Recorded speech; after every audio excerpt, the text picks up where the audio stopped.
Every 6 months, Games Workshop looks at Warhammer 40,000 10th edition and says, right, I think people have the basics of the rules, and then they flip the table to see what happens.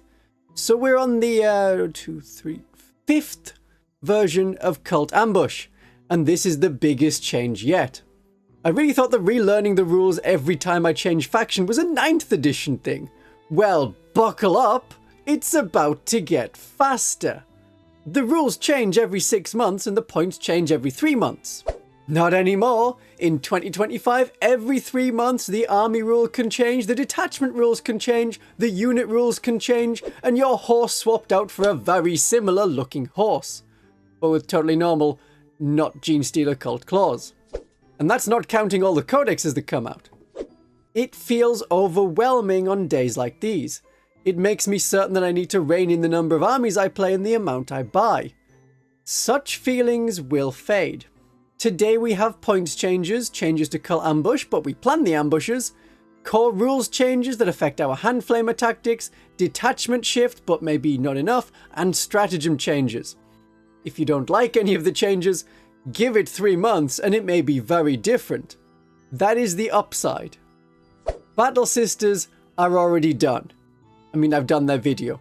If you were in my Discord, you can join the conversation there or in the comments of that video. But if you are in the Discord, you see immediately when new videos are posted. Link is in the description. For Cult Ambush, there have been many changes, and these have changed what we need to roll to get a unit back. Are there any bonuses for battle line units or which battle round we're in? Do we count as if we are in reserves? Can we use rapid ingress? Are Cult Ambush markers valuable or entirely optional? These have all been changes to Cult Ambush in the last year. So here's the basics of the new version. The intention is to remove the random nature of how units return. Now you get a set number of resurgence points to spend based on the game size. You get to pick which units return as long as you have enough points left. The amount of points you get is based on the size of the game. 6, 10 or 14. 6 resurgent points in games of up to 1000 points, 10 if you're playing a game up to 2000 points, and 14 if you're playing, well, more than 2000 points. So at 1500 points, you could figure out and say 8 resurgence points, but rules as written, you get 10 as it is a strike force game. You could choose to scale, but you don't have to. Massive games where you have 5000 points, you should get 24 resurgence points. So when a unit dies, if they have the Cult Ambush rule, you can reduce your resurgency pool, like the number of resurgency points you have, if you want to get that unit back. The rule says it only works if every model in the unit has this ability. You don't have to worry about characters, whether they're attached to units or not attached to units. Leaders don't have the rule, but leader units are 1 unit for all rules except rules that trigger on death. So having a character in a unit will not stop you from using Cult Ambush if they're both wiped out at the same time. They split on death into a lone character, who is dead, and a lone unit, that is dead. Each of the different units that can use this rule have a value depending on their size. I like that 6 resurgent points is 1000 points or lower. I don't think that should be modified down even for smaller games like 750 points. That is 10 pure strain Genestealers in 1 unit of 10 or 2 units of 5, or 1 big unit of neophytes. And I think I agree that 10 aberrants a second time around is a little bit too much for 1000 points. There is no dice rolling aspect to it. It isn't even like Fate dice where you generated a number before the game starts. The number you have is set. The units are in strategic reserve, so you can return by deep strike. The ambush markers are not valuable. The enemy can remove them. Now if we had a points reserve and we paid points for a unit back, I want the unit back. If the unit was removed by enemies along with the Cult Ambush marker, that would not be okay. But thankfully that is not the case. You're in strategic reserves, so you can deep strike out of Cult Ambush. Ambush markers are entirely optional. You expressly cannot rapid ingress, because you have Cult Ambush markers to do that for you. The Cult Ambush markers are like the teleport homers on the Terminator units. It is essentially a free rapid ingress onto them. You set up on that token in the reinforcement step of your opponent's movement phase. So who cares about Cult Ambush markers? Well, not Outlander Jackals. Cult Ambush is just strategic reserves with no rapid ingress allowed. The previous version of Cult Ambush was Cult Ambush by marker or by Deep Strike if you had Deep Strike. The Jackal Bikers have Cult Ambush but don't have Deep Strike. But with it being just strategic reserves, they can come on from the board edge. A Cult Ambush marker may get them there faster, but it isn't needed anymore. And now the unit rule makes a lot more sense, where the Cult Ambush marker had to be placed near the board edge. And we no longer have to faff about trying to get all of the models perfectly around a Cult Ambush marker, and you had to measure it and remeasure it and make sure it was right and within a certain distance of the board edge and so far away from the enemy that there was no risk of them even clipping part of it. It's better. So a Cult Ambush marker may get the Jackal Bikers on the board faster, but it isn't needed anymore. Units that can advance and charge, like the Cult Ambush markers, pure strains especially. You put a Cult Ambush marker quite far away from the enemy, so it would be annoying to bother to go and destroy. Maybe 20 inches away? You deploy your unit on the marker within 3 inches of it. On your turn, you move, advance and charge into the enemy. No time is lost. I like that this is reliable. It's hard to calculate if it is overall better or not. Luck was a factor. Enhancements like Deeds That Speak to the Masses was a factor. I think it's worse for the number of units returning, on average rolls, but it does fix a lot of things. Games where you have your army back in full and fight with 150% of your opponent's size of points, or those games where you roll badly and get nothing back. Fundamentally, it is still going to give you the same feeling. If you are losing the game, you stay losing. A couple more units rarely helps. If you are winning, you stay winning. You have even more units to kill the enemy with. But if it is on a knife edge, more bodies popping up to score points could tip it in your favour. This is basic strategic reserves, with no rapid ingress. Unlike units that started the game in strategic reserves, you are not destroyed at the end of battle round 3 if you're still in strategic reserves. So you could have a unit back after it died early, and wait until you have a good secondary mission for them to deploy by Deep Strike and complete it. With a limited pool of resurgence points, which units do we pick? You will be planning it out before the game, partly in the list building. You will know from experience which units die quickly. Pure Strain Genestealers, they're the front lines. Having your lost units quickly replaced will have more of an impact on the game. The faster they're back, the more things they can do. You should have a flexible plan. Yes, with 10 resurgent points, you can get 20 neophytes and 10 acolytes. But if those 20 neophytes are still alive at the end of battle round 3, it could be worth bringing back the 5 aberrants that just died, even if that means you have resurgence points left at the end of the game.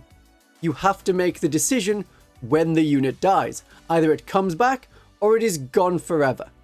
I mean, gone for the rest of the game. Heroes of the Genestealer Cult never die.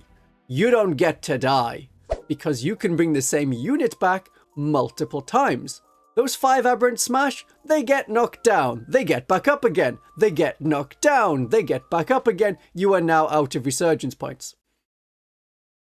But maybe forget the neophytes. Choose to recycle acolytes and metamorphs. They have a lot more punch, and as small units completing missions, they are very annoying. And you can figure out, okay, 20 neophytes, yeah, that's 6 points, or 15 acolytes is 6 points. Which one is more valuable? And you choose the units based on the current threat. Actual planned ambushes. If there is still a lot of enemy infantry on the table that you need to purge, bring back Flamer Acolytes. If there are vehicles still rumbling on, stop their trucking with the mining weapons of the auto pistol acolytes that have anti-vehicle 4+. It feels dangerous to bring back 10 aberrants, most of your resurgence points in a 2000 point game, and they will end up coming back and then have a long charge. That is maybe only a good choice of unit in the Biosanctic Broodsurge. You get bonuses to your charge roll, which includes when you come from Deep Strike. Obviously, the detachment you pick will affect the unit selection in your army and which units you can and want to bring back. I think that's enough on Cult Ambush for the moment. It has been too long since I mentioned I have a Ko-fi for you to throw money at me. It can be one-off tip money for the videos I'm doing, or longer time support. Think of it as buying me Genestealer Cult models for Christmas. I just have to go out myself and buy them. Or people who aren't me can go through my affiliate links that are in the description. Then you can get your models cheaper than going through Games Workshop. These are the sorts of discounts you need outside of Black Friday before Christmas comes. So what has happened to those detachments? Some changes definitely. I don't know if there is enough of a change. For the host of Ascension, any stratagems that allowed you to deploy 3 inches away are modified to only allow you to deploy 6 inches away. This reduces the power of the Hypercrypt Legion, while also reducing the number of units they can teleport around. So the extra bit of text to say that 3 inches away is fine if you're battle line will no longer apply to tunnel crawlers. So that would mean that coming on by tunnel crawlers, the demo charges are no longer in range of the enemy. Ah, terrible. But wait, the range on demo charges is up to 8 inches. The explosion train never ends. Choo-choo, choo-choo. Or if you weren't bothering with demo charges, all aboard the hand flamer train. You can have hand flamer acolytes with hand flamers. It's in the name. If you have a unit of 5, just 5 hand flamers is good. With a unit of 10, I put a cult icon in and maybe 1 demo charge. Outside of the host of Ascension, that is how I run them anyway. It has never been the same since the codex decreased the demo charge power, and I was okay with that change. Losing the 3-inch deep strike is not the worst thing.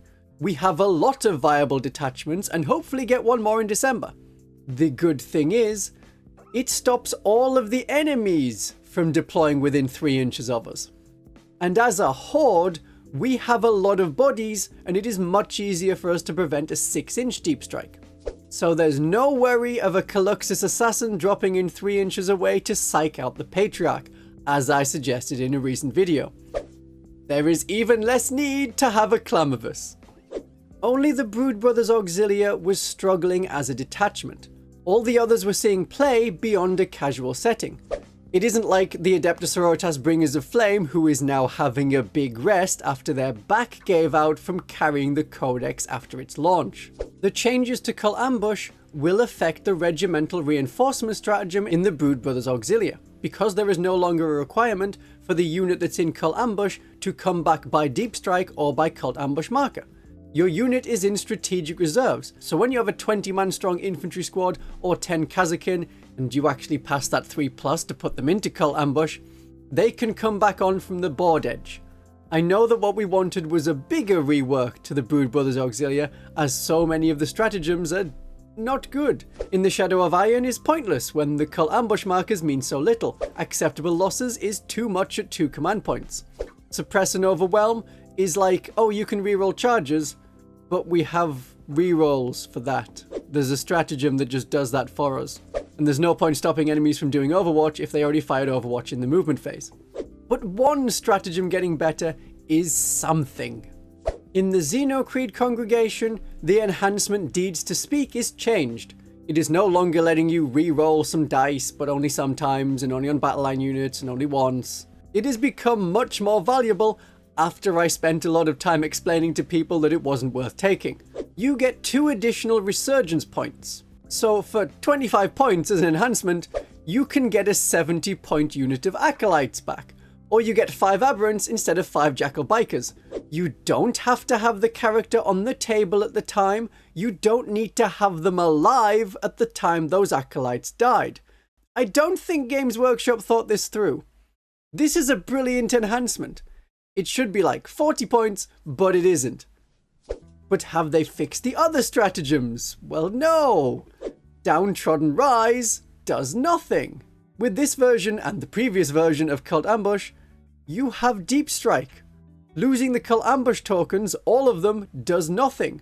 Why are we going to pay 2 command points to come on from the board edge when we can just come on from the board edge anyway? Downtrodden Rise should be a reinforcement style stratagem. For 2 command points, you get an extra unit back. It's a different kind of resource to manage, and it would be only once per game. It's odd that the Horde detachment is only 20% more Horde than the other detachments in a 2000 point game. I'm getting this feeling, and I get this feeling every balance update. The rules have changed too much, but also not enough.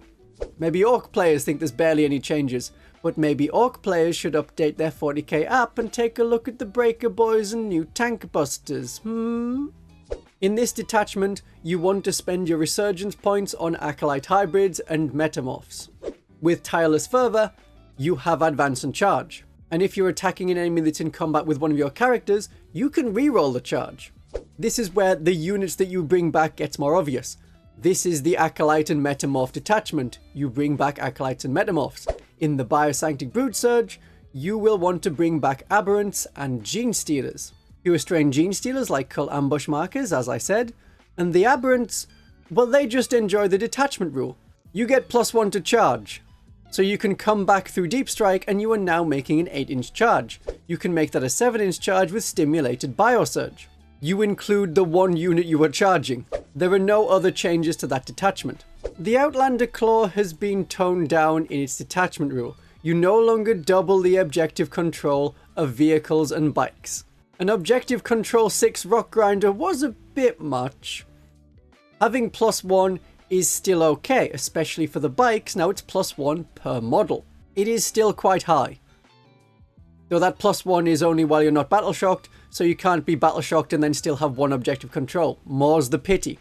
And we still have sticky objectives on the Atlan Jackals, but they have slightly different wording, and I've seen this new wording on a lot of the new detachments. The objective is yours until your opponent's level of control is greater than yours at the end of any phase. It's more in line with the rules commentary version and not the previous detachment rule which talks about the end of or start of any turn. The rules commentary refers to it by phase, so this new rule describes it as being checked at the end of each phase. And yes, along shadowed trails is a near pointless stratagem. I didn't need to point that out to you. Okay, that's the detachment changes. We have a few unit changes, a few core rule changes, and some points changes. Demo charges are now 8-inch range on everyone. On Acolytes, on the Reductus Saboteur, and on both of the big trucks. That is good! 6-inch range was hard to get into. I know from playing with Inferno pistols on Sisters, and it is why I worry about the Bringers of Flame being so short-ranged. You're practically in engagement range. The Kellamorph's hypersensory abilities have been reduced from 12-inch range to 9 inches. I saw this happen with the Reductus Saboteur and her bomb in the past. Enemies can get within the lone operative range before the Kellamorph can move, the same as how enemies could get just within the Reductus Saboteur's lone operative range and not set off her bomb. A unit 10 inches away can shoot and lead to a dead Kellamorph and Reductus Saboteur. It is not actually that big of a problem. If you're on an objective, the enemy will want to get much closer. If you are behind a wall and out of line of sight, the enemy will get closer than 10 inches. It has a very minor effect on gameplay. But there are a few edge cases where they just need to be in the right place to shoot you. And that's without a Vindicare Assassin who is 25 points cheaper as an ally. He just ignores lone operative. The general core rules changes are pretty minor, but good. There's a slight change to Overwatch. It's still done at all the same times, but not at the end of a charge move, only when a charge move is declared. Failed charges can still be hit by Overwatch, but it stops people fighting over if you can Overwatch with pistols like the Hand Flamers, or if the pistol rule was limited to the shooting phase. It doesn't matter, you can now only fire Overwatch when the charge is declared, or in the movement phase. In the Pariah Nexus mission deck, in the tournament companion for it, there's a note to say that you can Overwatch in the enemy turn and not fail in action. When you do an action, there is a limit to, say, no shooting in your turn when you started the action. But it's clarifying that that limit is just for the turn. Doesn't matter about your opponent's turn if you're completing an action that's completed at the end of your opponent's turn. So Hand Flamers away! When you have 2 arms to work on a console or raise a flag, it makes sense for a 3rd arm to be able to launch flames in a general over there direction. Oh, and the good one, the really good one. Armor of Contempt is worse for our enemies. It only reduces the armor penetration for 1 attack, 1 unit only, and it doesn't last for the whole phase. As a Horde army, we have lots of units that can hit our opponent over and over, and we want to wipe them out. So we hit them over and over. We have a few combos of leaders and units and stratagems that can destroy many powerful enemy units in one go, but often it is a group effort. With the Ridge Runner able to drop an extra armor penetration that lasts for not just the phase, but the rest of the turn, we will be able to make a mess of enemies as soon as that second Acolyte unit attacks. So we've established that with Resurgence points, we probably have fewer units than before, on average rolls. If we lose the potential to bring back as many units, then naturally the points per unit will go down. Nope! We are still a super horde. I think the Resurgence points should be upped, and the points per unit to add to your army in the first place should go up. Then there's fewer units needed to play the game, and the army rule makes you feel like a horde. That would have been better. So we got a 10 point increase on the Ridge Runner. That's maybe overdue. The Ridge Runner is vital to all detachments to make the army work. And that +1 armor penetration is great when Armor of Contempt has been nerfed. The only other change is the Abominant went up 20 points, and I'm assuming that is to discourage her from being taken alone. She works well alone in any detachment, but in the Biosanctic Broodsurge, they don't have the Aberrant keyword unless they're in a unit of Aberrants. Then you share keywords between the characters and the bodyguard. So that's where she'd want to be in a unit and actually giving them the bonus. Otherwise, a character that can be there is very tough, can complete missions, can smash stuff, can get knocked down, can get back up again, all without the use of Resurgence points, to then keep scoring victory points. Maybe it was a bit annoying. For the Brothers Auxilia, there are Brothers points changes as well. A Chimera going up by 15 points is not nice. It's a very useful transport to have. We can do without it and leave the transporting things to the trucks. The Goliath trucks. The Hellhound is up 10 points, and that is a very good choice for Brothers units. Its ability to remove cover from an enemy affects the enemy unit, not all like Astra Militarum units get to ignore cover. That enemy unit no longer has the benefit of cover, so Genestealer Cult units will be able to benefit from that. We're not too interested in the points going up on the Cadians or the Catachans for the most part. If we want sticky objectives and cheap bodies, there are Neophytes. If we want to scout, Metamorphs are going to work better. Infantry squads are the cheapest and most useful Brothers for holding objectives, and they are always in cover when doing so. I'm still holding out hope that we may get a Brothers unit, like with its own data card. That would be a nice gift this December. Any other points changes to the Guard are to Epic Heroes, the Auxilia units, or the Tempestus units that we can't take. Overall feelings. The Genestealer Cult already had a very high win rate because of how cheap all of our units were. I don't think that's going to be affected. Having slightly fewer units come back through Cult Ambush, that's okay. We are still as cheap as anything. You can flood the board with cultists, or flood as much of the board as you can with pure strains and aberrants. You win by having objective control. That's not going to change. The tactics will remain much the same, and I am disappointed that there's no real change to the stratagems, especially those stratagems that work on Cult Ambush. They do nothing. Please can we swap them out? Maybe in 3 months. If this Cult Ambush version actually sticks. Otherwise that will also get changed in 3 months' time. I know that some Genestealer Cult players will see this as a bad change. I think we got off relatively lightly considering our win rate. And I see this as an overdue change for Cult Ambush. And after what the sisters went through today, everything is rosy in comparison.